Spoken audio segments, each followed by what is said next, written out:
Bem, esse aqui são aqueles slides que vocês já conhecem, né? Vocês fizeram as duas primeiras etapas, que é a separação por fronteira e o cálculo do crowd distance por fronteira, tá certo? E agora o main looping. Fechando o main looping, vocês já podem executar esse algoritmo com determinadas funções teste, né, que eu vou passar para vocês. Então, o main looping, o que eu tinha passado originalmente para vocês era esse slide aqui. Aí eu criei dois novos slides. Eu criei o main loop comentado e só algumas especificações do main loop. Por exemplo, RT... Ah, não. Foi este aqui que eu passei para vocês, que é o que está lá embaixo, no slide 22. A mesma coisa, eu copiei ele aqui para cima. Eu peguei e comentei ele, criei esse slide aqui 21, que é exatamente esse código comentado. Então, o que aconteceu? N é o número populacional, PT é pais da geração T, é o conjunto de pais da geração T, QT são os filhos da geração T, no instante de tempo T, RT é o conjunto resultado da união entre pais e filhos, F, conjunto de fronteiras, P, T mais um, são os pais da geração T mais um. Esse enquanto aqui, enquanto for possível acrescentar a próxima fronteira, então ele está todo comentado, tá certo?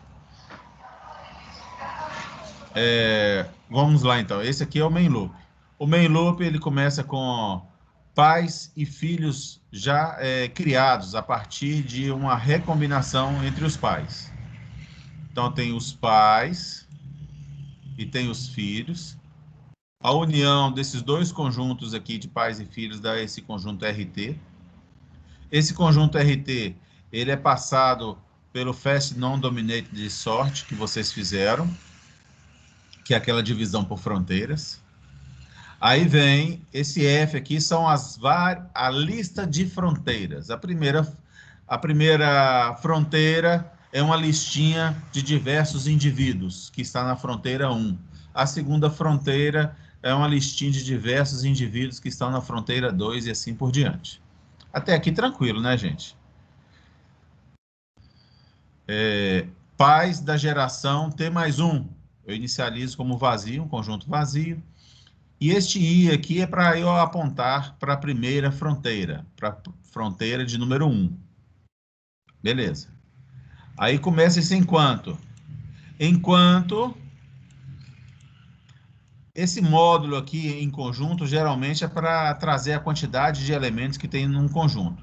Então, ó, enquanto a quantidade de elementos que tem no conjunto dos pais da próxima geração mais da fronteira 1 for menor que n, que é o número populacional, então eu faço isso aqui dentro, o corpo do while. Até aqui tá tranquilo, gente? Sim. Então, beleza. O intuito desse enquanto aqui é ir acrescentando fronteiras na próxima geração.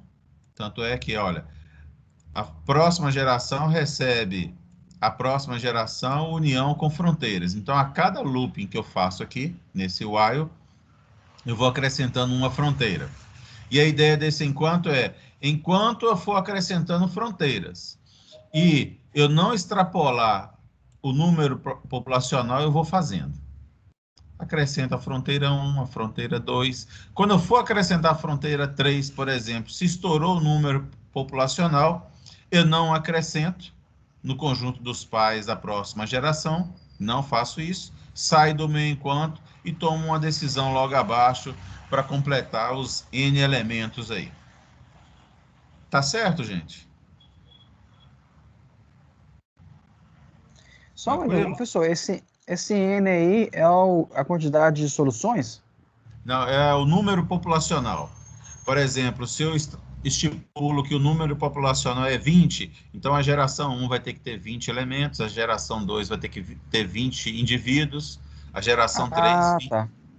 Então, tá certo? Entendi. Então, esse N aqui, ele é estipulado no início do processo. Vamos supor que seja 20. Então, olha, eu verifico, olha, se o número de indivíduos da geração seguinte, mais a fronteira que eu quero adicionar, for menor ou igual a n, então eu posso acrescentar essa fronteira aqui. Entendi. Volto no enquanto. Aqui ele já aumentou de tamanho, o PT mais 1, na segunda vez que ele vai executar o enquanto. Então, se o número de indivíduos que está na próxima geração, mais a fronteira 2, continuar sendo menor ou igual ao número populacional, eu vou acrescentar a fronteira 2, e assim por diante. Beleza? Beleza. Então tá bom. Eu acho que nesse main loop comentado, eu acho que está descrito mais ou menos dessa forma. Enquanto for possível acrescentar a próxima fronteira na nova geração, sem ultrapassar o número populacional, faça. Tá certo? Esse crowd distance assignment, eu calculo o crowd distance para cada um dos indivíduos da fronteira 1. Então, calculo o crowd distance de cada indivíduo da fronteira FI. Acrescenta a fronteira na nova geração, que é o que eu falei. Passa para a fronteira seguinte e vai fazendo esse looping até eu ficar com uma fronteira sem conseguir acrescentar ela, porque ela estoura o número populacional. Tá certo? Então tá bom. Isso aqui esse código é o código que estava no artigo. Toda vez que eu vou implementar, eu tiro esse crowding distance daqui, porque se ele entra dentro do enquanto, quer dizer que essa fronteira aqui, eu já vou acrescentar ela, eu não preciso calcular o crowding distance daquela fronteira. Então, toda vez eu tiro o crowding distance daqui e ponho ele do lado de fora. Tá certo? Lá de fora antes de começar o loop ou depois do loop? Antes do sort, depois do loop. Ah, tá. Fora do looping aqui. Nesse ponto aqui, antes do sort. Alinhado com o sort aqui. Porque eu não vejo, não faz sentido eu calcular o crowding distance de um indivíduo, sendo que se eu entrei aqui, eu já vou acrescentar ele na próxima geração. Esse crowding distance, o objetivo dele é dar uma pontuação para os indivíduos. Deixa eu fazer um desenho que ele vai ficar melhor. Vai ficar mais fácil.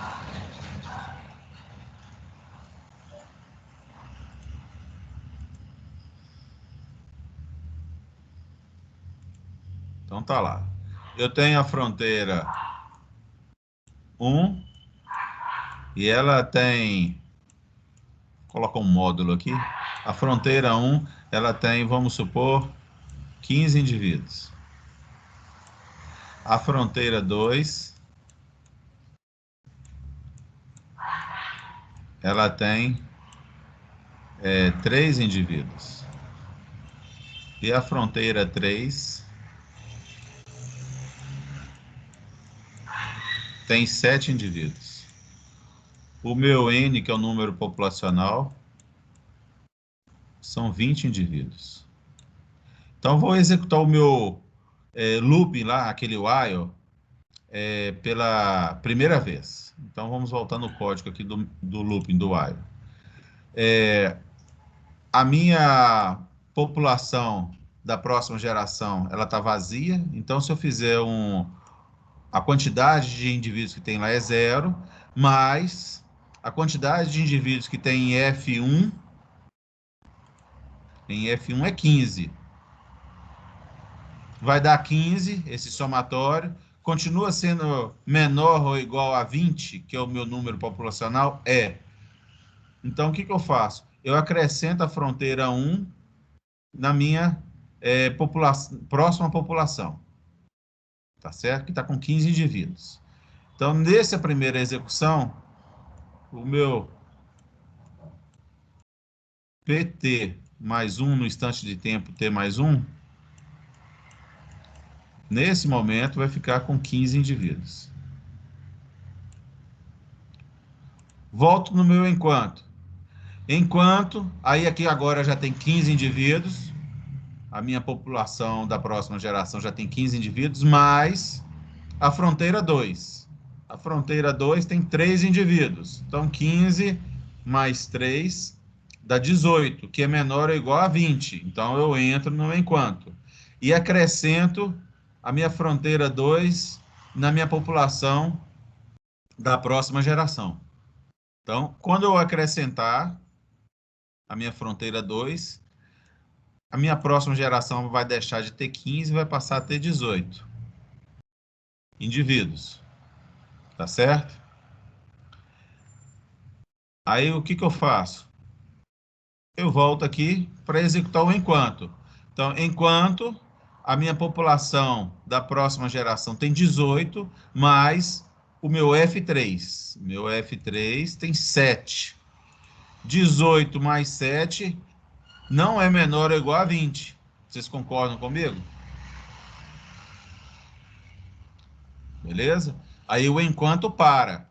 Então, eu acrescentei na minha população da próxima geração, eu acrescentei a fronteira 1 mais a fronteira 2. Já está lá dentro. E eu tenho que tomar uma decisão para saber quantos elementos ou quais os elementos, quantos eu já sei. São 2 que eu tenho que pegar aqui dentro. Então, quais os elementos que eu vou pegar na fronteira 3 para passar para a próxima geração? Até aqui está tranquilo, gente? Vocês estão acompanhando?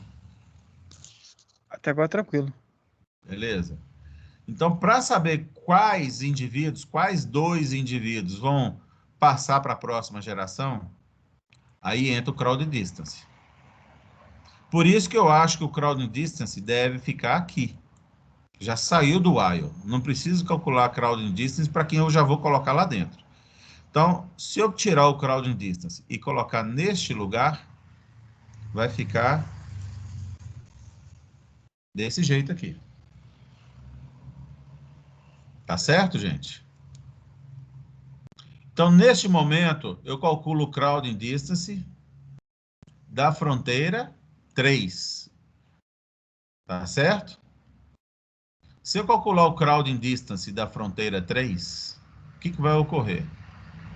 Cadê? Vamos supor que desses 7 elementos, 1, 2, 3, 4, 5, 6, 7 elementos. Esse aqui vai ficar com infinito positivo e esse aqui vai ficar com infinito positivo. Esses aqui vão pular fora. Eu só preciso de 2 indivíduos, né? Então, se eu fizer o crowd distance assignment desses 7 indivíduos, 2 deles vão ficar com infinito positivo e o restante vai ficar com algum valor lá significativo. Tá certo? Ou insignificativo em relação ao infinito. Beleza. Quando eu pego, vou voltar para o código agora. Quando eu pego e faço um sorte da fronteira 3, baseado no crowd distance,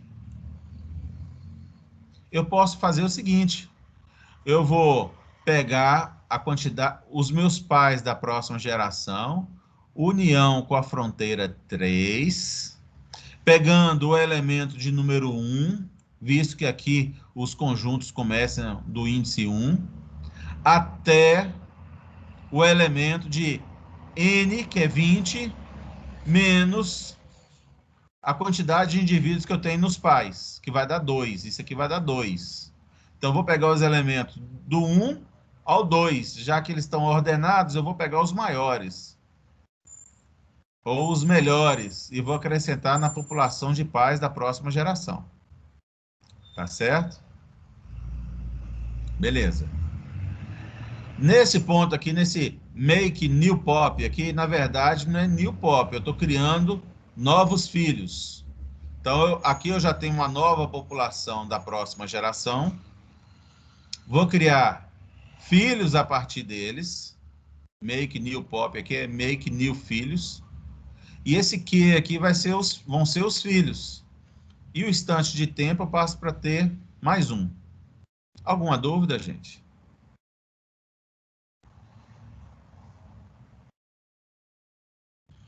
Dúvidas? Por hora não. Tranquilo, né?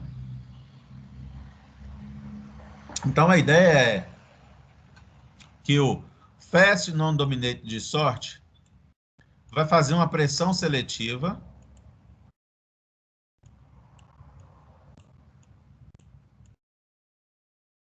objetivo 1, objetivo 2. Aqui é a Pareto e aqui estão os meus indivíduos. Então a ideia é que o Fast Non-Dominated de sorte, ele vai dar preferência para as fronteiras que estão mais próximas da Pareto. Então é uma pressão seletiva para empurrar eles, os indivíduos, nessa direção. Tá certo? E a ideia é que o crowding distance é uma pontuação que eu coloco em cada indivíduo, de forma que, ó, eu estou pontuando o indivíduo para ver se ele, o quanto ele auxilia na diversidade da população. Então, o crowding distance, ele atua na diversidade da população. O que significa isso? O crowd distance, ele vai atuar, vai dar preferência para aqueles que conseguem diversificar os indivíduos nesse sentido. Professor, Pode falar. o objetivo geral do algoritmo é obter soluções que são mais próximas da curva de Pareto e mais espalhadas Isso, na e curva? diversificadas. Exatamente. Entendi. Por que diversificadas? Imagina que essa função seja o custo e essa aqui o benefício de qualquer coisa em qualquer empresa que seja. Se eu der soluções para um gerente lá dessa empresa que fique todas elas aqui, ó, 1, 2, 3, 4, 5, 6, 7 soluções, 8, 9, vamos supor que eu desenhei 20 soluções aqui dentro. Aqui. O gerente vai ficar mais satisfeito se eu der 20 soluções concentradas numa região ou se eu der 20 soluções espalhadas ao longo dessa curva de Pareto e falar assim, olha, são essas soluções, tome a melhor decisão. Você está me entendendo? Entendi. A ideia é essa. Vamos supor que a gente está num processo produtivo de um carro e eu tenho diversas opções para fabricar o carro. Eu tenho a opção 1, opção 2, opção 3, opção 4. Na opção 1 eu tenho 3 tipos de peça. Na opção 2 eu tenho 5 tipos de peça. Na opção 3, sei lá quantos tipos de peça. Beleza. Vocês concordam que dependendo da escolha aqui, eu estou privilegiando ou o custo ou o benefício do cliente. Sim. Quanto mais espalhadas são as soluções, melhor vai ser a minha ferramenta para o tomador de decisão. Qual realmente é o tipo de peça que ele vai colocar. Ah, eu quero um carro mais popular. Ah, então vai ser essa solução. Eu quero um carro mediano. Então vai ser essa solução aqui. Tá certo? Tranquilo, Marcos Paulo? Tranquilo. Então tá bom. Que mais que eu ia falar? Ah, tá. Então tá explicado, se vocês não tiverem mais dúvida, tá explicado o main loop. Eu fiz um main looping alterado aqui, que vai funcionar para vocês. O que é esse make new pop? Esse make new pop aqui, ele, na verdade, é make filhos. Ele vai pegar os pais, que são 20 pais, e recombinar entre eles e gerar 20 filhos. Como é que funciona o processo da recombinação? É o mesmo da outra disciplina?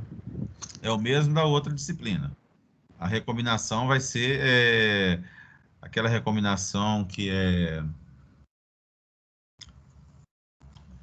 Como que é mesmo? Crossover aritmético e tinha um outro crossover que era... Fugiu o nome dele aqui agora. fugiu o nome dele, mas vai ser a mesma lá. Eu quero utilizar o outro, não o aritmético. Se eu botar algum slide no Siga, explicar essa recombinação, porque eu não lembro mais não, para ser sincero. Ah, beleza. Se puder. Deixa eu ver se eu tenho o slide aqui. Ou se eu só desenhei.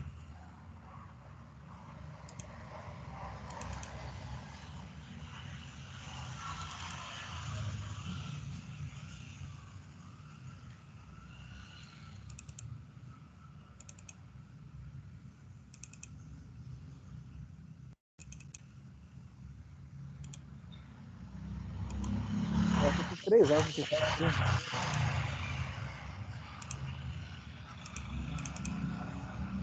Inteligência artificial. AG.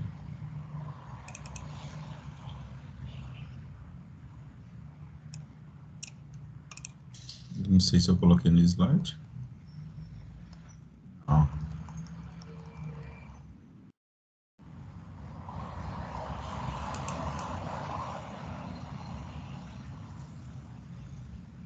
Recombinação e mutação. Será que está neste?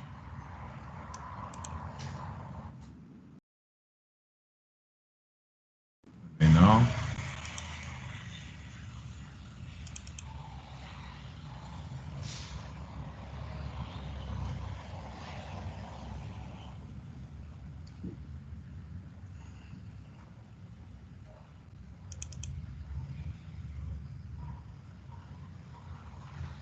Ah, eu acho que está aqui.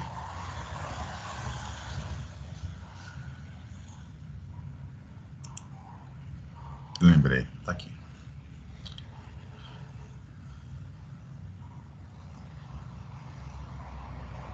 Crossover médio. Crossover aritmético.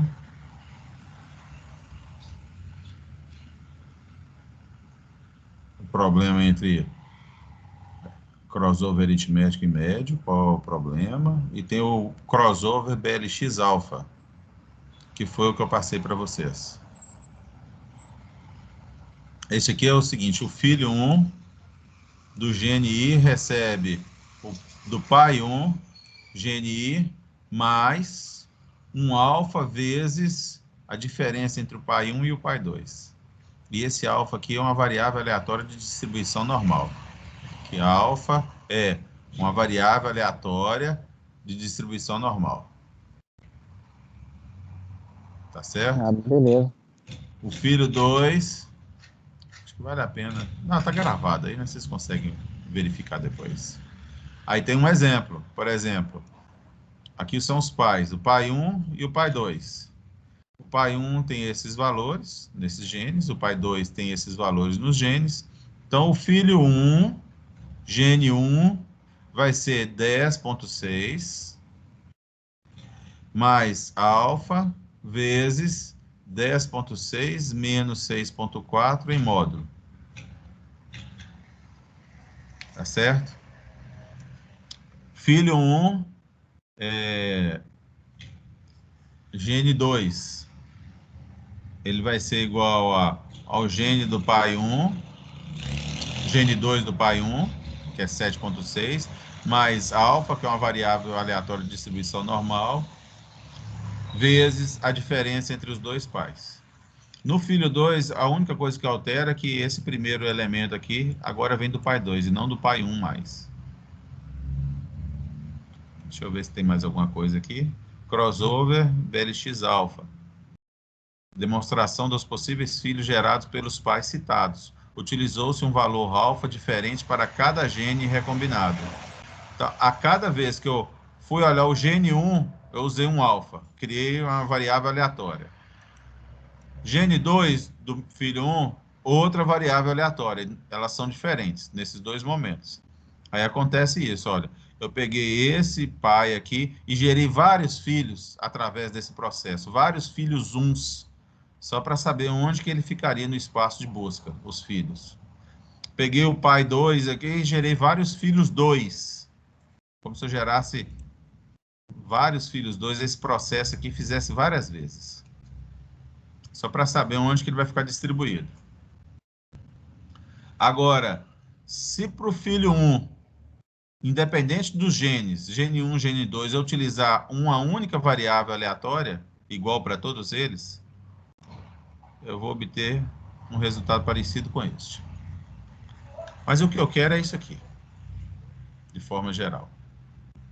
Eu não sei se ficou explicado, se vocês querem mais detalhado. Se eu falei um pouco mais rápido aqui, é porque isso aqui eu estou recapitulando algo que já foi dado para vocês. Ah, Mas beleza. se Se vocês puder, quiserem, pode falar. se puder, tem como colocar esse slide no Siga? Bem, bora.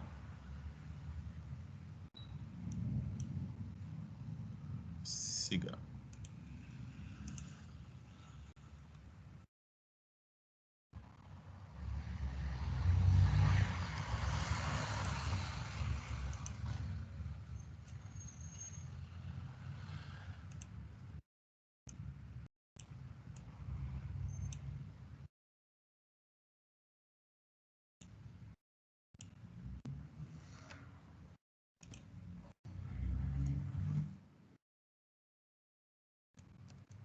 Slides do professor.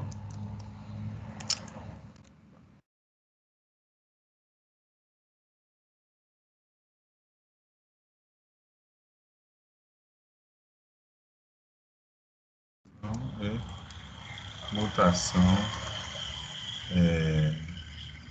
com representação real.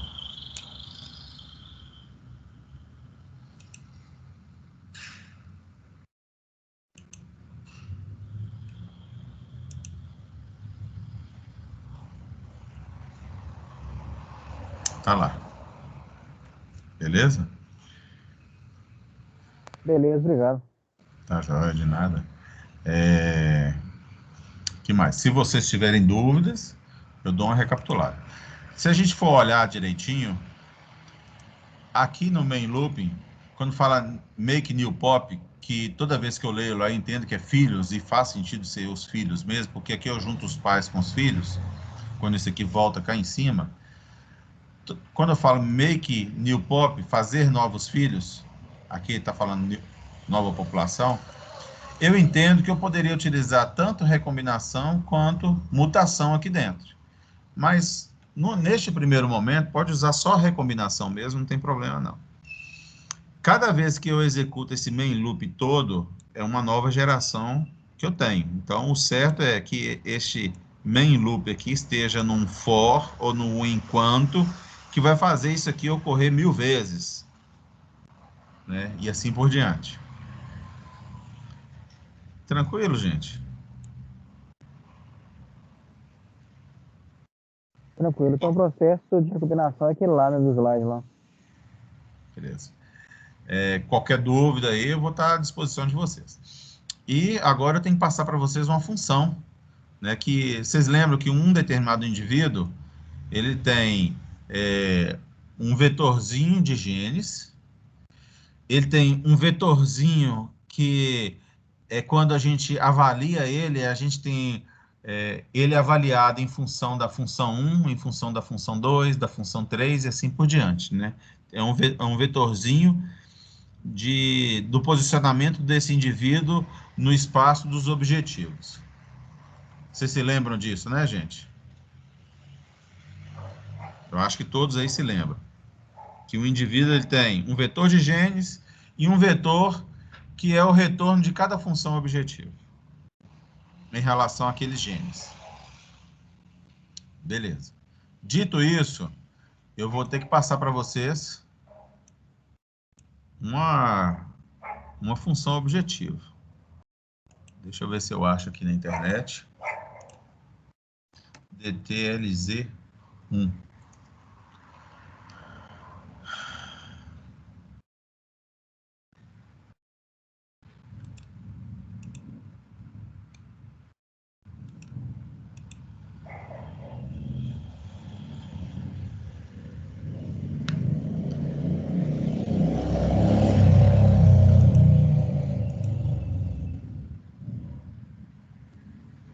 Não, esse aqui.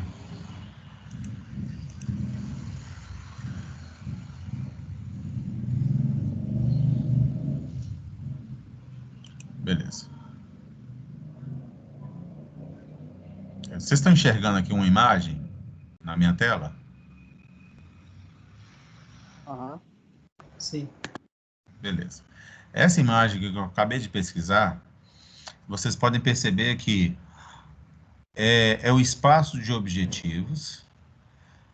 Essa linha aqui é a função F1. Vocês estão percebendo que é a função F1? Está escrito F1 aqui. Nesse sentido, é a função F2. Olha aqui, está escrito F2. E nesse sentido, é a F3. Ficou claro isso?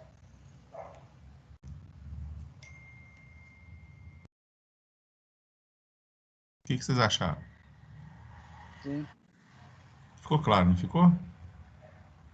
Uhum. É igual Então tá no bom. desenho que tinha feito. Oi? É parecido com o desenho que você tinha feito, só que agora num gráficozinho, né? Isso. E aqui agora eu não tenho mais duas funções de objetivo, tem três funções de objetivo. Tá certo? Esses pontinhos azuis, eles já se encontram na Pareto. A Pareto é um semiplano aqui, que definido pelo ponto 005, 0, 0,5 e 0, 0,5, 0, 0.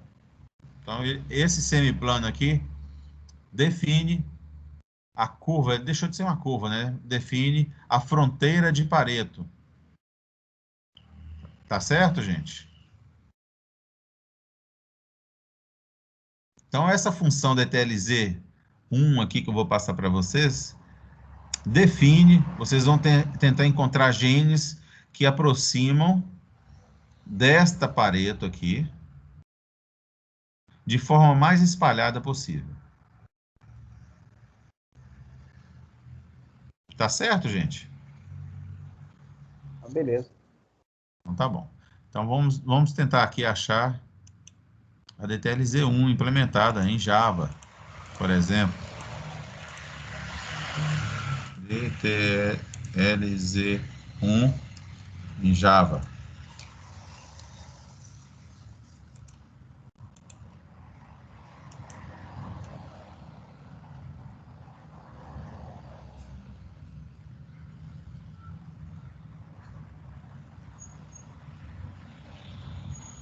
Esse aqui é o construtor, é uma classe. Esse aqui é o construtor da classe. E esse evaluate aqui é quando eu executo a minha DTLZ1 em cima de um vetorzinho de soluções.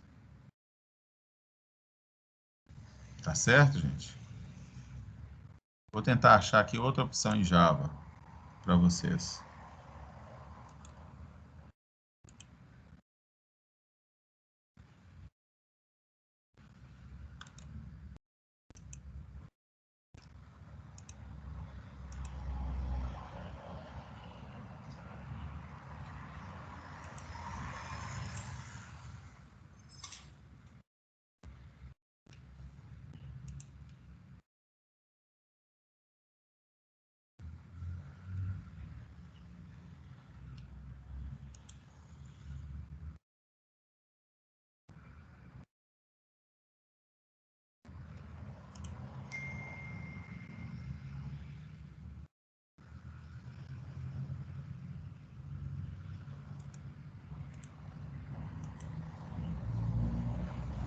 Esse pessoal JavaDoc.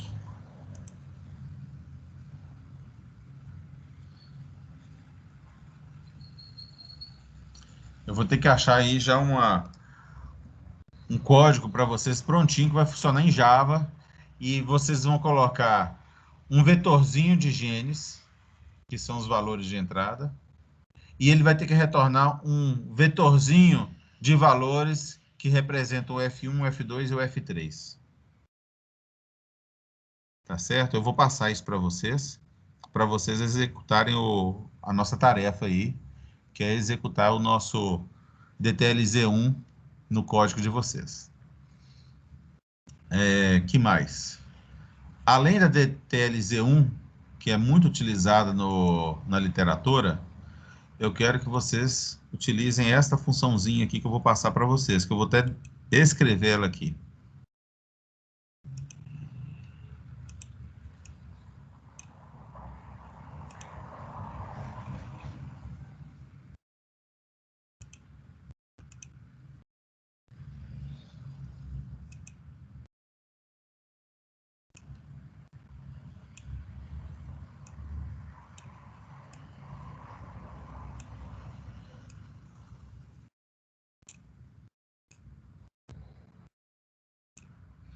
A função é essa aqui, ó.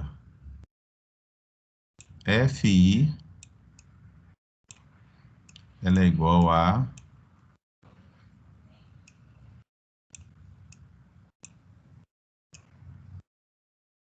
somatório de n igual a 1 até 3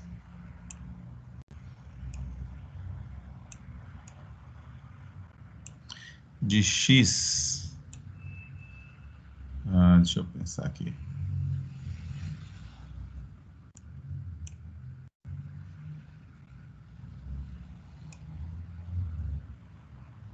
Xn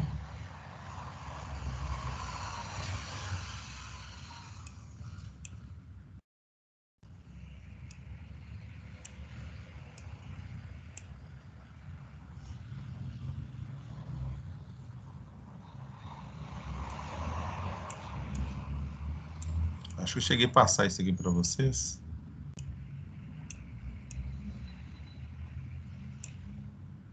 Ao quadrado. E esse A aqui é uma matriz neste formato.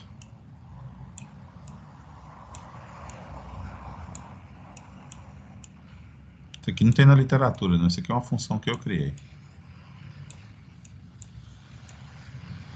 Só que ela é mais simples de ser implementada. O que significa essa função? Essa função significa que eu vou ter um F1, que ele é igual a...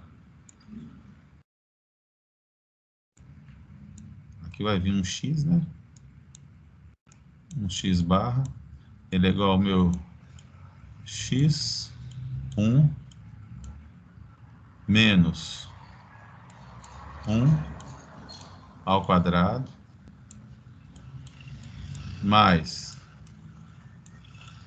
x2 menos 0 ao quadrado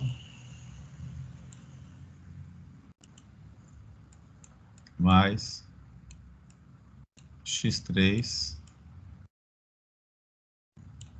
menos 0 ao quadrado.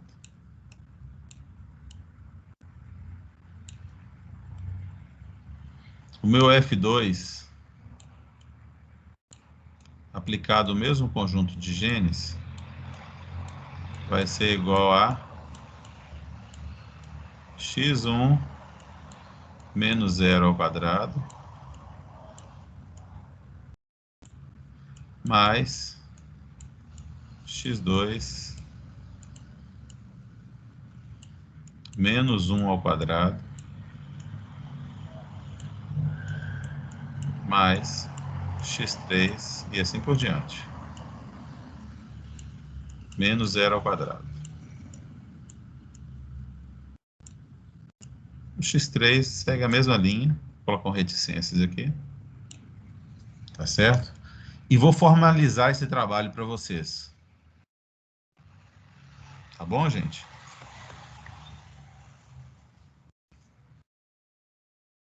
Alguma pergunta? Alguém quer comentar alguma coisa?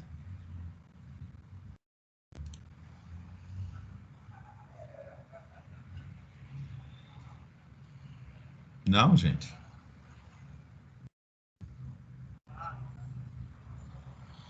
A fronteira de Pareto vai ficar algo parecido com isso aqui, ó, no espaço dos objetivos.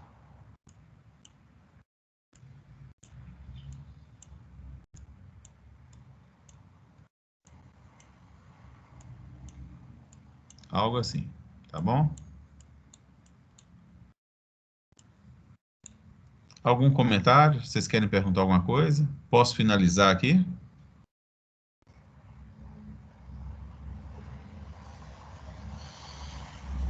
Então tá bom, vou finalizar.